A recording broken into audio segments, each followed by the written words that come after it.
अभी तक हमने पॉलिनोमियल्स के एक बेसिक कॉन्सेप्ट को सीख लिया, हमने ग्राफिकल रिप्रेजेंटेशन, जियोमेट्रिकल रिप्रेजेंटेशन सीख लिया एंड हमने जीरोस किस तरह से कैलकुलेट करते हैं और जीरोस और कोएफिशिएंट्स के बीच में रिलेशन क्या होता है, इस चीज पे भी एक डिस्कशन कर लिया है। आई गेस ये सभी कॉन्सेप्ट्स आपको क्लियर हैं। लेकिन देखिए, मैथ्स में कॉन्सेप्ट्स तभी बिल्डअप होते हैं जब हम बहुत सारी प्रैक्टिस करें। अगर आप प्रॉपरली प्रैक्टिस नहीं करेंगे क्वेश्चंस की, देन जो चीज हमने पढ़ी उसका कोई सेंस नहीं निकलेगा।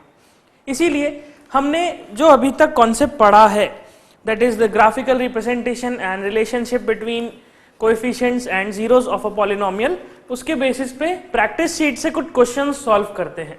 सो let us solve practice sheet.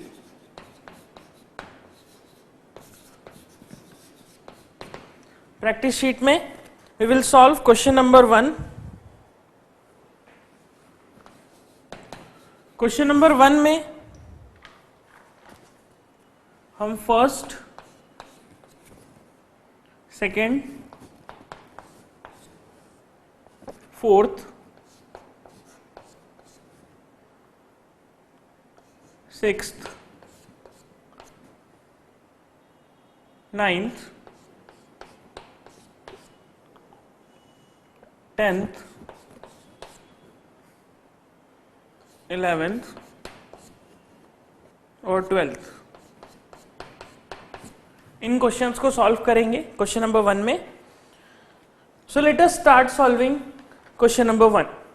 सबसे पहले क्वेश्चन को पढ़ते हैं। Question says find the zeros of each of the following quadratic polynomials and verify the relationship between the zeros and their coefficients. I am repeating the question. Find the zeros of each of the following quadratic polynomials and verify the relationship between the zeros and coefficients for the same. So इसका मतलब यहाँ पे question हमें coefficients और zeros के बीच में relation जो सीखा था हमने, उस रिलेशन के बेसिस पे क्वेश्चन दिया गया है। लेकिन साथ में एक चीज और जोड़ी गई है, that is find the zeros of the polynomial. क्योंकि जीरोस फाइंड करना आपने 9th क्लास में बहुत अच्छे से सीखा है, इसीलिए हमने उसको अलग से डिस्कस नहीं किया, हम उसे डायरेक्टली क्वेश्चंस के थ्रू ही मेथोडोलॉजी को और फर्दर डिस्कस करते जाएंगे। सो let us start solving question number 1। Question number 1 का first part, this is question number 1 first question says x square plus 7x plus 10. x square plus 7x plus 10 is a quadratic polynomial. Now to find the zero of this polynomial, अब किसी भी polynomial का zero कैसे find करेंगे? We will assume let x is equals to k be the zero of this polynomial.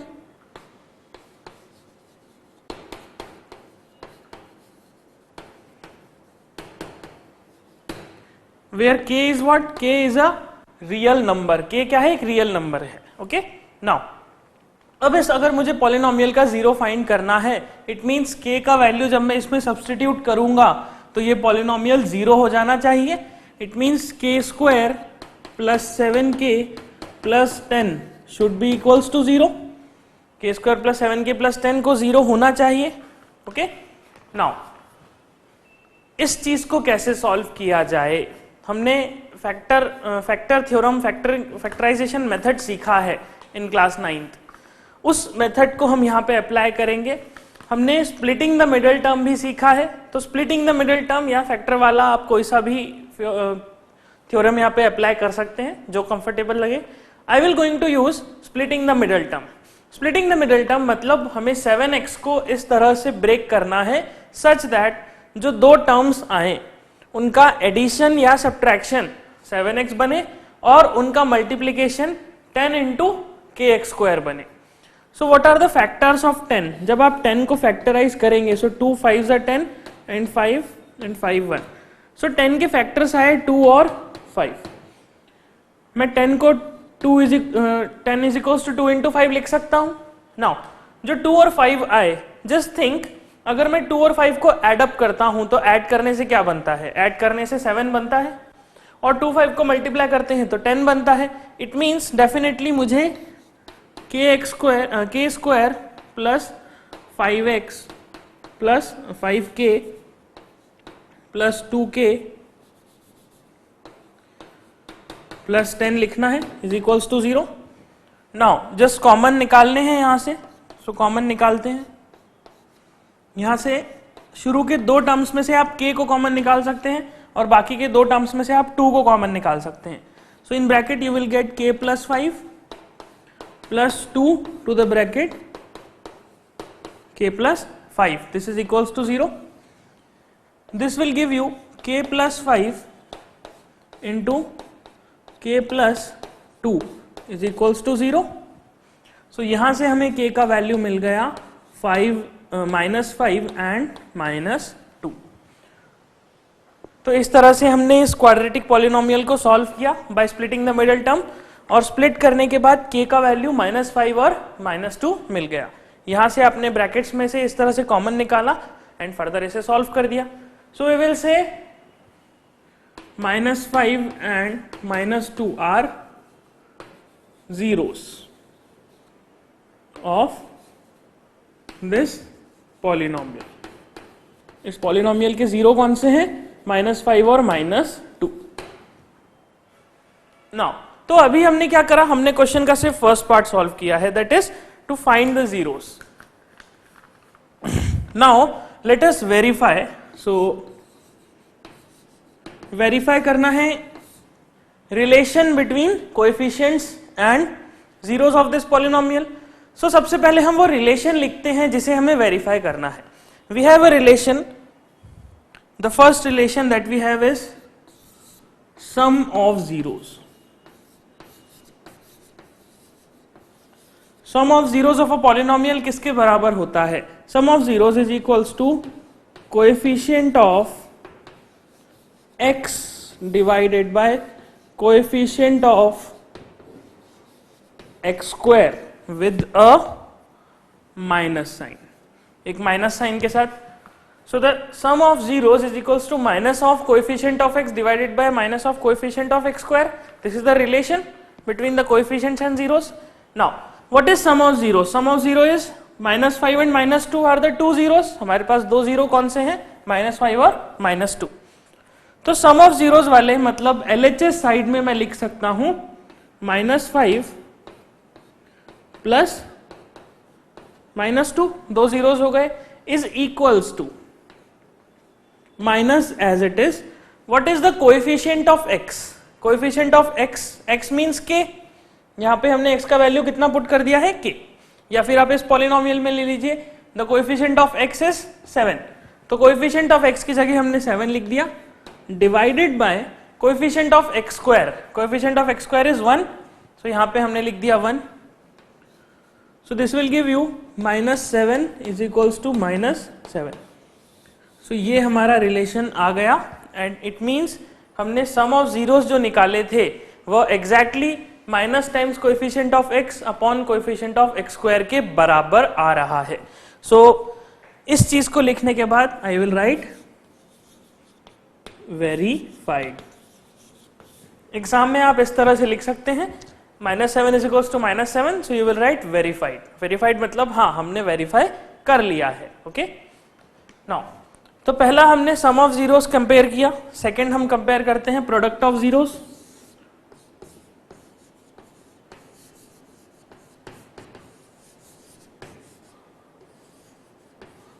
Product of zeros किसके बराबर होता है? Product of zeros is equals to constant term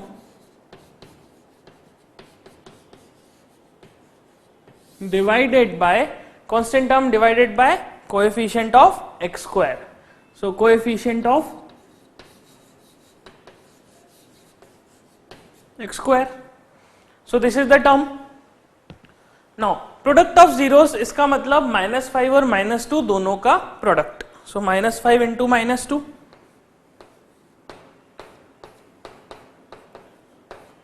this is equals to what is the constant term in this equation? इस equation में constant, इस polynomial में constant term कौन सी है? 10। 10 is the constant term and coefficient of x square is 1। सो यहां पर हम क्या लिखेंगे? Constant term is 10 divided by coefficient of x square is 1। इसको सॉल्व करेंगे, you will gate 5 minus 5 into minus 2 is 5 into 2 is 10, और दोनों माइनस है इसीलिए प्लस हो जाएगा, because minus minus is equals to plus, so you will get 10 is equals to 10। So यहां पर भी हमारा relation that is product of zeros is equals to constant term upon coefficient of x square बिल्कुल सही बनता है, ये बिल्कुल करेक्ट है। एंड यहां पर भी हम लिखेंगे वेरीफाइड, ओके। इस तरह से जब आप एग्जाम में क्वेश्चन को सॉल्व करेंगे you will get complete full marks, आपको पूरे नंबर मिलेंगे अगर इस तरह से लिखा जाएगा तो। देखिए इसमें सबसे बड़ा प्रॉब्लम कहां पे आता है, ये चीज कोई कठिन नहीं है, ये चीज आप बड़ी आसानी से सॉल्व कर सकते हैं, ये चीज भी आप आसानी से सॉल्व कर सकते हैं, सिर्फ और सिर्फ प्रॉब्लम आता है यहां पे, दैट इज इस पॉलिनोमियल को स्प्लिट करने में, मिडिल टर्म को स्प्लिट करने में, ब्रेक करने में सबसे बड़ी दिक्कत आती है। तो देखिए सिंपल आप क्या कर सकते हैं, आप इस टर्म को और इस टर्म को मल्टीप्लाई कर दीजिए, जैसे कि यहाँ पे k स्क्वायर है, यहाँ पे 10 है, तो 10 इंटू के स्क्वायर। अब ये सोचिए कि मैं 7k को किस तरह से ब्रेक करूं कि 10k स्क्वायर वाली वैल्यू आ जाए। फर्दर हम और क्वेश्चन सॉल्व करेंगे तब और ज्यादा ये कॉन्सेप्ट क्लियर होगा, but focus on this, okay. इस चीज पे बड़े ध्यान से फोकस कीजिए और इस तरह के क्वेश्चन ज्यादा से ज्यादा हो सके सॉल्व कीजिए, आपकी एनसीईआरटी टेक्स्ट बुक में से या आपकी स्टेट बोर्ड टेक्स्ट बुक में से, और एनी फर्दर आप कोई रेफरेंस अगर यूज करते हैं उसमें से, ओके। सो इसे नोट कर लीजिए, फिर हम सेकंड क्वेश्चन करते हैं। This is first question.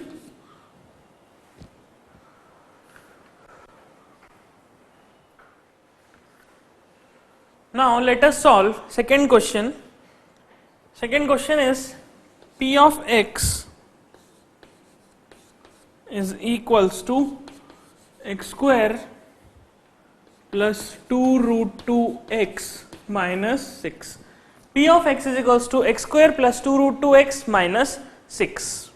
This is a polynomial और हमें इसको सॉल्व करके इसके जीरोस कैलकुलेट करने हैं और फिर उनके और कोएफिशिएंट्स के बीच में रिलेशन को वेरीफाई करना है। नाउ ये जो इक्वेशन, ये जो पॉलिनोमियल दिख रहा है, इट्स अ क्वाड्रेटिक पॉलिनोमियल, ये हम बिल्कुल अच्छे से जानते हैं। We need to solve this polynomial in order to find the zeros. कैसे फाइंड करेंगे? We will go for splitting the middle term method. हम splitting the middle term method को यहाँ पे अप्लाई करेंगे और फिर इसको सॉल्व करके इसके जीरोस कैलकुलेट करेंगे।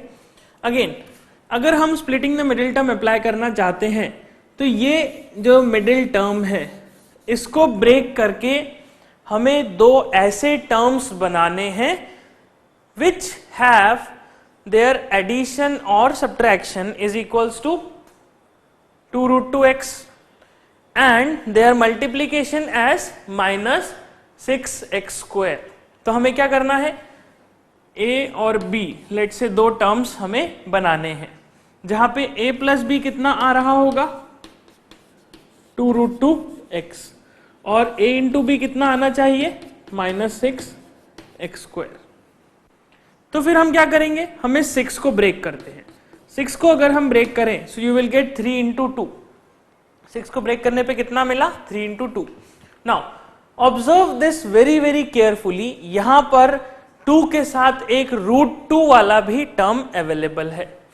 यहां पर भी a प्लस बी में एक रूट 2 का टर्म अवेलेबल है, लेकिन जब मैं a और b को मल्टीप्लाई करता हूं तब यहां पे कोई रूट 2 का टर्म नहीं आता। It means, listen it very very carefully, it means a और b में दोनों में ही रूट 2 वाली टर्म आ रही है। I am repeating it again, a plus B को जब आपने किया या a माइनस बी निकाला तो वहां पे रूट 2 वाली टर्म आ रही है, लेकिन जब a और b को मैं मल्टीप्लाई कर देता हूं तो वहां पे रूट 2 की टर्म नहीं आती।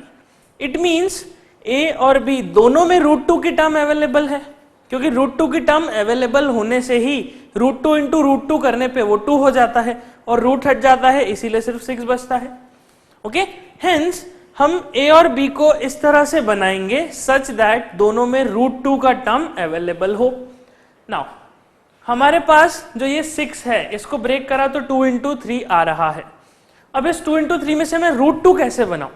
इस 2 इंटू 3 में से √2 बनाने के लिए क्या मैं इस तरह से लिख सकता हूं 2 को, दैट इज 2 इंटू √2 इंटू 3। अब हमें 3 टर्म्स नहीं बनाने, हमें तो 2 टर्म बनाने हैं। So can I write it as √2 into 3√2, √2 into 3√2। क्या मैं 6 को इस तरह से स्प्लिट कर सकता हूं, √2 इंटू 3√2? नाउ चेक करने के लिए हम करते हैं 3√2 और √2 को ऐड या सब्ट्रैक्ट करके देखिए क्या 2√2 बनता है, 3√2 और 2√2? Yes, 3√2 minus √2 will give you 2√2। Hence हमने जो स्प्लिटिंग की है वो बिल्कुल करेक्ट है, और ये स्प्लिटिंग एग्जैक्टली यही वाली हम यहां पर अप्लाई कर देते हैं। So we will gate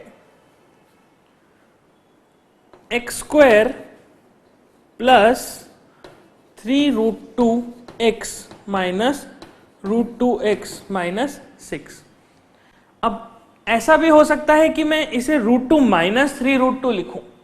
√2 minus 3√2 में नहीं लिख सकता, वाई? बिकॉज यहां पे ये टर्म पॉजिटिव है, 2√2 के साथ क्या है, पॉजिटिव है, प्लस का साइन है। अगर मैं इसे ऐसा लिखता x² minus 3√2x plus √2x minus 6, तो ये टर्म गलत हो जाती, बिकॉज यहां पर 3 के साथ माइनस आ जाता। So this term would have become -2√2x। लेकिन हम नहीं चाहते कि ये नेगेटिव हो, क्योंकि क्वेश्चन में ये पॉजिटिव दिया है। इट मींस ये वाला तो गलत है, तो सही कौन सा है, ये वाला, this one, that is x² plus 3√2x minus minus √2x minus 6। So this is our polynomial. So I can write p of x is equals to x² plus 3√2x minus √2x minus 6. Now इसमें से हम common निकालते हैं, सबसे पहले इन दोनों terms में से और फिर उसके बाद इन दोनों टर्म्स में से। इन दोनों टर्म्स में से आप x को कॉमन निकाल सकते हैं, ब्रैकेट में बचेगा x प्लस 3√2 माइनस इन दोनों टर्म्स में से √2 को कॉमन निकाल सकते हैं, ब्रैकेट में बचेगा x plus 3√2। x plus 3√2, x plus 3√2, I can write p of x is equals to x plus 3√2 into x minus, यहां से हमने √2 कॉमन निकाला, so we will get x minus √2। इस तरह से ये टर्म बन जाएगा। So this is our p of x. Hence from this equation, या तो आप इसको k सब्स्टिट्यूट करके जैसा हमने पहले क्वेश्चन में किया था उस तरह से सॉल्व कीजिए, या फिर इस मेथड से कर लीजिए डायरेक्टली। हम देख सकते हैं कि ये 2 टर्म्स में स्प्लिट हो गया है, and these 2 terms will give you the 0. So I can write zeros are, इसके zeros क्या हो जाएंगे, one is √2 and second is minus 3√2. √2 and minus 3√2 are the 2 0 of this polynomial. Now let us verify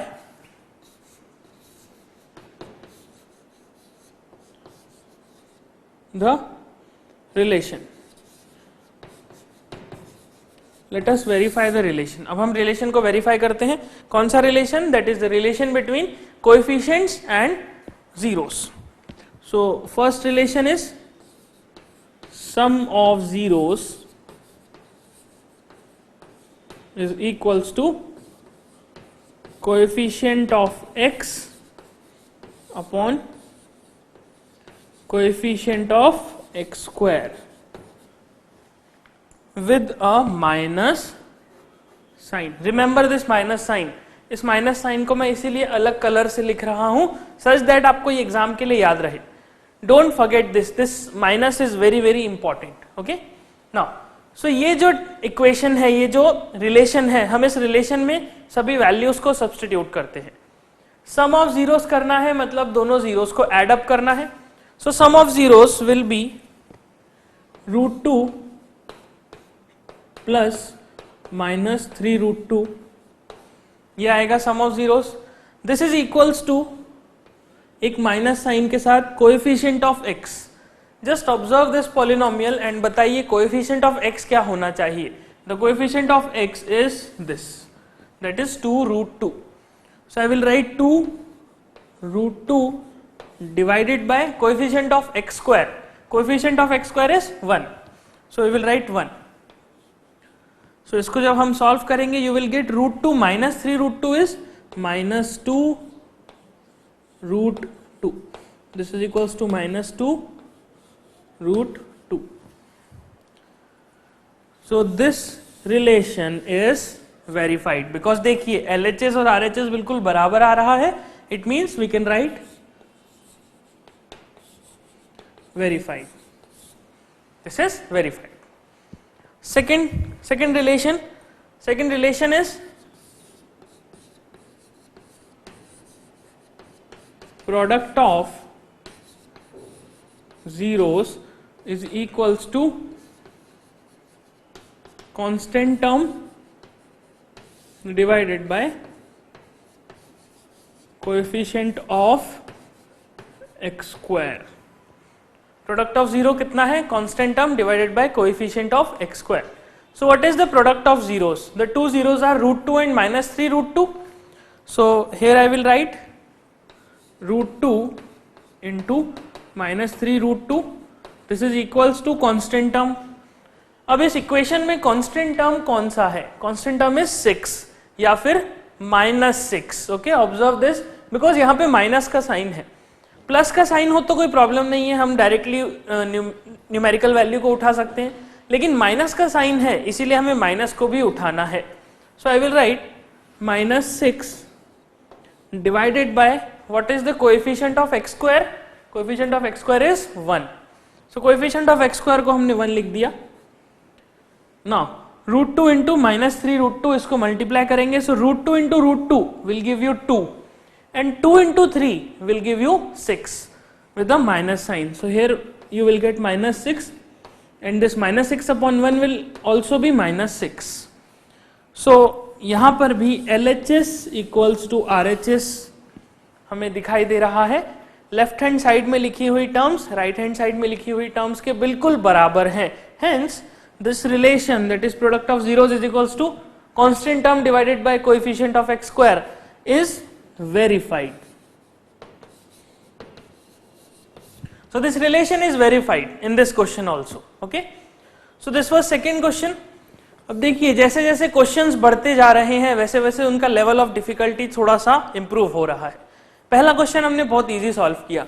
second question में √2 वाला concept भी आ गया. अब देखते हैं थर्ड क्वेश्चन में क्या आता है. Just note down this.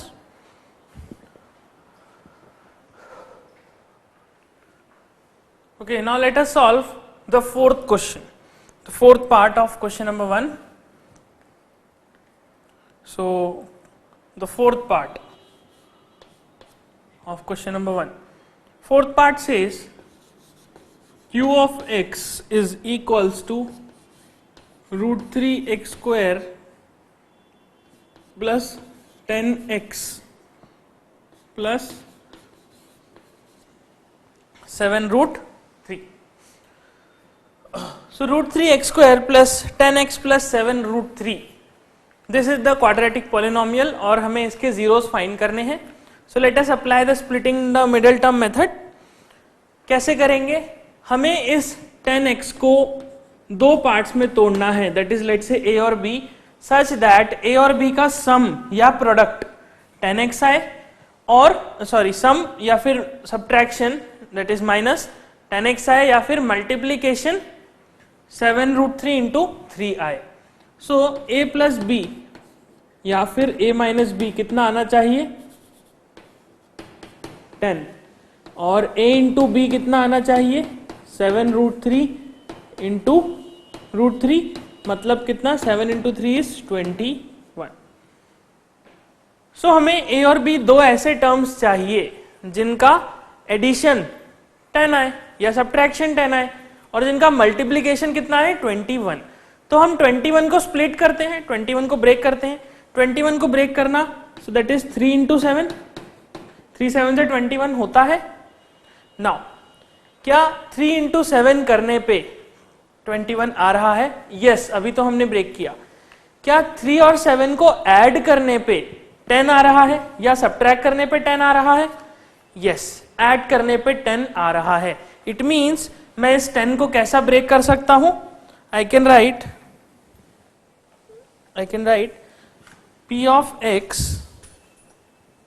I can write P of x, Q of x is equals to root 3 x square plus 3x plus 7x plus 7 root 3।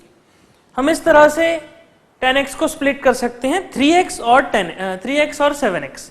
So 3x plus 7x करने पे हमें 10x मिलता है और 3x इंटू 7x करने पे हमें ये 21 भी मिल रहा है। इट मीन्स हमने स्प्लिटिंग बिल्कुल करेक्ट की है।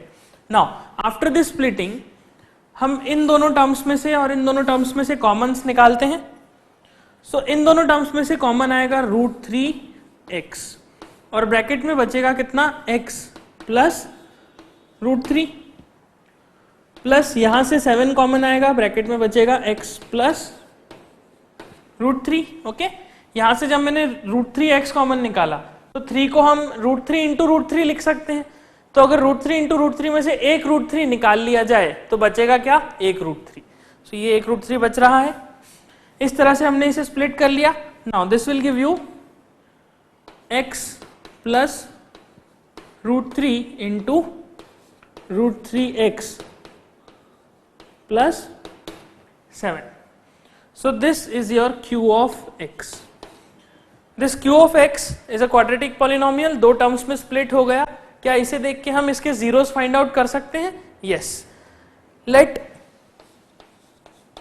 x is equals to k be the zero of Q of x. अगर x is equals to k Q of x का जीरो है, it means it implies I can write this term, यहां पे x की जगह हम k रख सकते हैं। तो k plus root 3 into second term is root 3k plus 7, root 3k plus 7 is equals to 0। Why 0? Because अगर k इस पॉलिनोमियल का 0 है, इट मीन्स k को अगर मैं यहां पे x की जगह पे रखता हूं then this polynomial will become 0। k को x की जगह रखने पे ये पॉलिनोमियल का वैल्यू 0 हो जाना चाहिए और वो यहां दिख रहा है। Using this I can write k is equals to minus root 3 and k is equals to minus 7 upon root 3। कैसे किया? एक बार हमने k प्लस रूट 3 को 0 कर दिया और दूसरी बार हमने रूट 3k प्लस 7 को 0 कर दिया और दोनों को जीरोस करने पे इस तरह से टर्म आ जाएगा। So k is equals to minus root 3 and k is equals to 7 by root 3। So we will write minus root 3 and minus 7 by root 3 are the two zeros of this polynomial। इस polynomial के क्या हैं? ये दोनों zeros हैं। तो हमने zeros find out कर लिए। Now let us verify। So verification,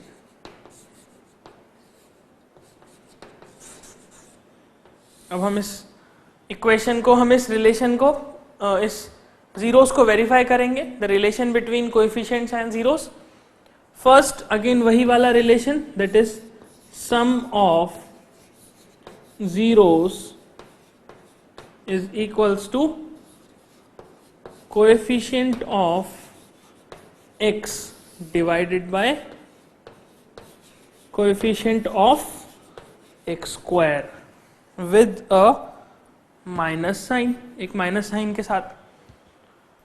Now let us do the sum of zeros। हम जीरोस का सम करते हैं। सम ऑफ जीरोस में हम लिखेंगे पहला जीरो इज माइनस रूट 3, दूसरा zero is minus 7 by root 3। So minus root 3 plus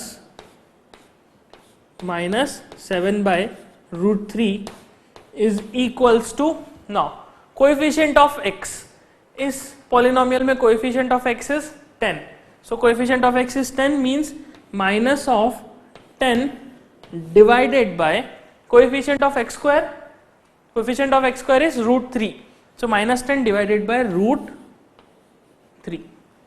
इस तरह से ये रिलेशन बनेगा। Now let us solve this term, इस तरफ की टर्म को हम सॉल्व करते हैं. You will get -√3 -7 divided by √3. This is equals to -10 upon √3. ये एज इट इज रहेगा. सॉल्विंग दिस, इसे हम सॉल्व करते हैं. यहाँ पे हम √3 अपॉन 1 लिख देते हैं. Now you need to take LCM. यहाँ पे आपको LCM लेना पड़ेगा. LCM अगर लेना कंफ्यूजन लगता है, उसमें दिक्कत आती है, जस्ट सिंपली डू, आप सबसे पहले दोनों के डिनोमिनेटर्स को मल्टीप्लाई करके नीचे लिख दीजिए. हमने क्या करा, 1 इंटू √3 करा, नीचे लिख दिया. उसके बाद ये वाले टर्म को इधर मल्टीप्लाई कर दीजिए और ये वाले टर्म को इधर मल्टीप्लाई कर दीजिए. सो √3 को हमने यहां पे मल्टीप्लाई करा. You will get -√3 as it is रहेगा इंटू एक √3 आ गया, -7 एज इट इज रहेगा इंटू एक 1 एज इट इज आ गया. एक 1 यहां से हमने निकाल लिया. नाउ सॉल्व दिस, इसको हम सॉल्व करते हैं.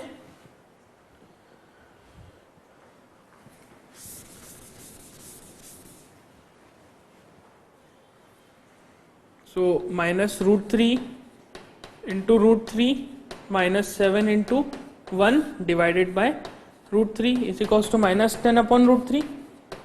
इसको जब आप सॉल्व करेंगे, so -√3 into √3 is 3. So -3 and -7 are -10. So ये टर्म को सॉल्व करने पे you will get -10 divided by √3 और यहाँ पर भी -10 divided by √3 ऑलरेडी लिखा हुआ है. So यहां से हम कहेंगे कि LHS और RHS बिल्कुल बराबर आ रहे हैं. Hence this relation is verified. So हमने यहां पे वेरीफाई कर लिया कि जीरोस और कोएफिशिएंट्स में जो सम वाला रिलेशन है वो बिल्कुल करेक्ट है. Now second relation is product of zeros is equals to constant term divided by coefficient of x square. So constant term divided by coefficient of x square. Now product of zeros मतलब -√3 और -7 by √3 का multiplication कर दीजिए. You will get -√3 into -7 by √3. This will give you constant term. What is the constant term in this polynomial? 7√3. 7√3 is the constant term. So I will write 7√3 divided by what is the coefficient of x square?